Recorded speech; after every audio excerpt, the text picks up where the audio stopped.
We gotta get in the meetings because I'm hearing like, yeah, they don't give us, if y'all don't give us what we want, like we sitting out. That's a possibility for real. Yeah. Caitlin Clark, she was the most popular, which means she could have helped your bottom line. You should have seen that from day one and maximized it, but you didn't do it. The WNBA just saw its most successful season in its entire existence. Caitlin Clark is the superstar the league has needed for decades. A team in the country's biggest market won the championship, and ESPN is finally covering the league on their most popular programs. But there's just one problem. Why are the players threatening a strike, and why don't they deserve more money? Why does a league that just saw its best season in history deserve no pay raise? And whose fault is it? WNBA players are upset, and they're calling out the WNBA. So before we get to the content, our brand new baseball channel, Uni Diamond Talk, is almost at 10,000 subscribers. We're launching our second video this upcoming week, and we're going to be announcing 10 giveaway winners for a copy of MLB The Show 25. All you have to do to enter is subscribe and turn on your notifications on that channel. Now that we get all that out of the way, cue the intro.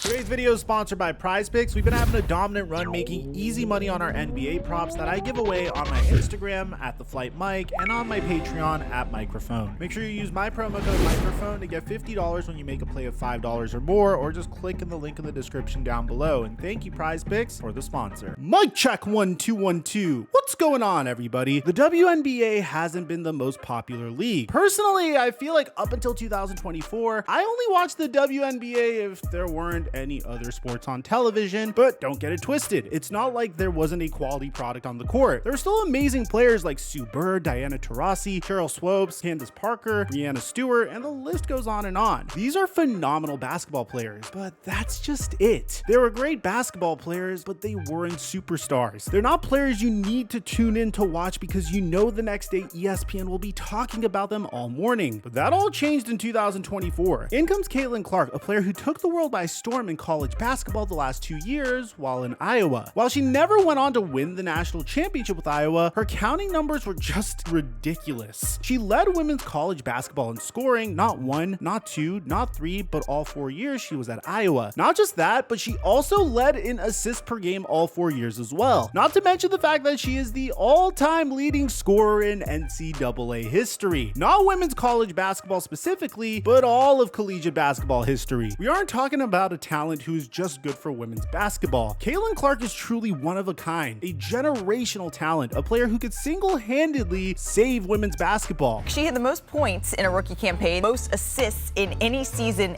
ever, even messed around and got a pair of triple-doubles, something no other rookie has ever done. Caitlin Clark was genuinely must-watch basketball during her rookie campaign. She was a large factor as to why the Indiana Fever were able to make the postseason that year after finishing with less than 7 wins the last 3 out of 4 seasons. This isn't just an opinion either. There were 23 games in the WNBA that eclipsed 1 million viewers or more. Caitlin played in 20 of them. She was a direct catalyst to viewership. So tell me why the WNBA hated her? I could show you this clip of Clark saving another player from being hit with the ball just to be harassed by that player. Or I could show you how WNBA veterans explicitly didn't want Caitlin Clark on the Olympic team despite finishing 4th in MVP voting. But I'll just show you this clip of Angel Reese saying she's a large factor as to why people are watching the WNBA. I'll look back in 20 years and be like, yeah, the reason why we watching women's basketball is not just because of one person, it's because of me too, and I want y'all to realize that. No disrespect to Angel Reese whatsoever, but why would I want to watch a player who shoots sub 40% from the field and is best known for grabbing her own offensive misses? Like legitimately, Angel Reese missing point blank layups and grabbing her own boards has to become a meme at this point. But seriously, the WNBA has completely ignored and even buried the person who has the capability to save their league. So why of all times is the league threatening to go on strike unless they get paid even more? So in case you're out of the loop, the WNBA has opted out of their collective bargaining agreement and instead have chosen to bargain for a new deal. Look, let me be serious for a second. I think most of the time in sports, this is a good thing. For example, football and hockey players opt out to get more medical assistance and pay for an extremely physical sport. NBA players opt out because of the rising popularity of the sport that has taken the entire world by storm, and therefore the players deserve more money so they could load manage and complain. But the WNBA, they haven't operated at a profit profit in the entire league's history. Now, I'm not saying that hyperbolically or anything. They have literally made zero profit in the last 25 years, but I don't blame that on the players. In fact, that's a subject we'll come back to a little later. For now, I want to talk about how it economically makes 0 sense for the WNBA to pay players more than they are getting now. But if you ask Angel Reese, they should actually get paid more money, and if they don't, say goodbye to next season. You gotta get in the meetings, because I'm hearing like, yeah, they don't give us, if y'all don't give us what we want, like, we sitting out. That's a possibility, for real. Yeah. Let me explain in their perspective very quickly before I tell you why it makes 0 sense. First off, the WNBA finals received absurdly high viewership. The New York Liberty won their first championship in franchise history, and usually if a big market team wins a title, there will be better viewership, which means more revenue, which is good for the league. This is all true. Second off, the league in general received record high viewership in the regular season. Once again, higher viewership means more revenue. This is all true, but they're missing two very key details. One, the league is not as profitable as previously mentioned, and two, the player that is responsible for the viewership is not only getting blackballed by the entire WNBA, but is actively being slandered by her own media. Reality is coming.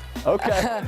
You know, there's levels to this thing. You know, you look superhuman playing against 18-year-olds, but you're going to come with some grown women that have been playing professional basketball for a long time. Look, all respect to the legendary Diana Taurasi. She is a first ballot Hall of Famer. She played professional basketball at a high level, well into her 40s. She is an all-time great. But why are you saying this? You of all people know just how little money and media attention the WNBA gets. You should be uplifting and praising talent like Caitlin Clark in order to make the next generation of women's basketball players wealthy. Does she make a solid point? Absolutely. There will be some sort of transition going from one level to another in any sport. But in this special case where she is literally bringing millions of new viewers, you have to put her over for the benefit of the sport as a whole. Honestly, I think that Stephen A. Smith puts it all perfectly here. The players also cited higher television ratings, attendance figures, and franchise values for opting out. Ladies and gentlemen, that doesn't come courtesy of a league. It comes courtesy of the players that play in the league. Caitlin Clark, she was the most popular, which means she could have helped your bottom line. You should have seen that from day one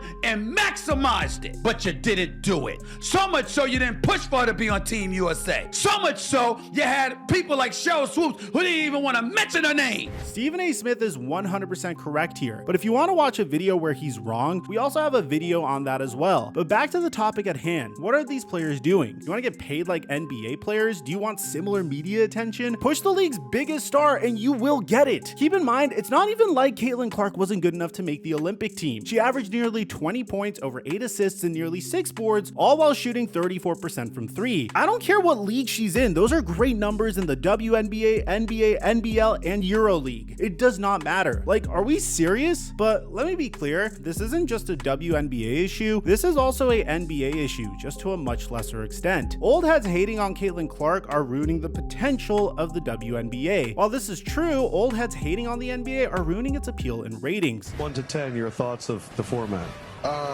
10 being the best. Yes. A 0 sucks. But the reason it's affecting the WNBA more is simple. They don't have nearly a century's worth of history and legacy to rely on like the NBA. They were founded a few years before the year 2000, but let me be clear, therein lies the reason WNBA players are threatening to go on strike, why the WNBA has never been profitable, and why old heads are hating on Caitlin Clark. Before I continue on, I want to make one thing very clear. I think there is a market for professional women's basketball, and I think Caitlin Clark has made that very obvious. My problem with the WNBA is how it was founded and supported. How was the NBA founded and grown? As a grassroots organization, and over time, as the popularity grew, so did the arenas, the media deals, the player compensation. It all grew with scale. That is the entire opposite of the WNBA. The WNBA was founded by the NBA and is completely subsidized by the NBA. That is the entire opposite of a grassroots organization. I truly do believe that if the WNBA was founded as some sort of grassroots organization and was grown similarly to the NBA, we would have a profitable, more player-friendly league. Oh wait, we actually had that in the American Basketball League that was founded at the same time as the WNBA, but it only died a few years later because the NBA pumped so much money into the WNBA. Well, that's a story for a different day. How do we fix this issue? How do we fix the WNBA? Like I said before, I like the WNBA. I think if you like the sport of basketball and you enjoy the sport at its core, you will enjoy the WNBA. They have stars, they have compelling narratives, and most importantly, it's very competitive basketball. basketball. How you get eyes on the WNBA is the same answer to how you get eyes on the NBA, UFC, NFL, NHL, MLB, or any major sports organization on the planet. You need superstars, and you need to push your superstars. For example, is Cam Thomas an amazing basketball player? Absolutely. Over the last 2 years, he's averaging 23, 3, and 3 with an effective field goal percentage over 50%. But he's not a superstar. I'd much rather watch other players in the league with similar numbers who win, have personality, and have narratives around them. This isn't a dig at Cam Thomas. In fact, I love him, and I think he'll one day be a star in this league. But it's just how sports work. Let me give you a better example. The reason the Spurs dynasty isn't talked about as much as the LeBron-led Heat, despite having more championships, is simple. They lack the type of star power that those Miami Heat teams had. I'm obviously not saying that the Heat were a better team. That's obviously ridiculous. I'm simply saying they had name recognition. That's how you fix the WNBA. You create stars, and once you have stars, you push them to the moon. This is what they should be doing with Caitlin Clark, and honestly, to a lesser extent, Angel Reese. I understand Reese's playstyle is kind of a meme, and she said some pretty outrageous stuff, but every hero needs a villain. Every league needs a rivalry, and I feel like the Caitlin Clark Angel Reese rivalry would be amazing. And even Reese herself has accepted that role. I'll take that role. I'll take the bad guy role, and I'll continue to take that on and be that for my teammates. This is how the WNBA gets saved and stops any strikes in the future. Right now, I wouldn't be shocked if there's a player holdout because it seems like the players have way too much of an expectation for a league that has made zero profit in the last 29 years. But let me be clear, this is not the end all be all. If the WNBA players, media, and league itself embraces Caitlin Clark and any sort of narrative you can create around her, the league won't just be saved, it will thrive. But what do you think? Do you think WNBA players have a legitimate claim to getting paid higher wages, especially after they chartered their flights last year? Do you think they're headed down the right path or the wrong path? I like to hear what you have to say. Aside from that, I'm your boy Mike, and I'm dropping our mic until our next upload.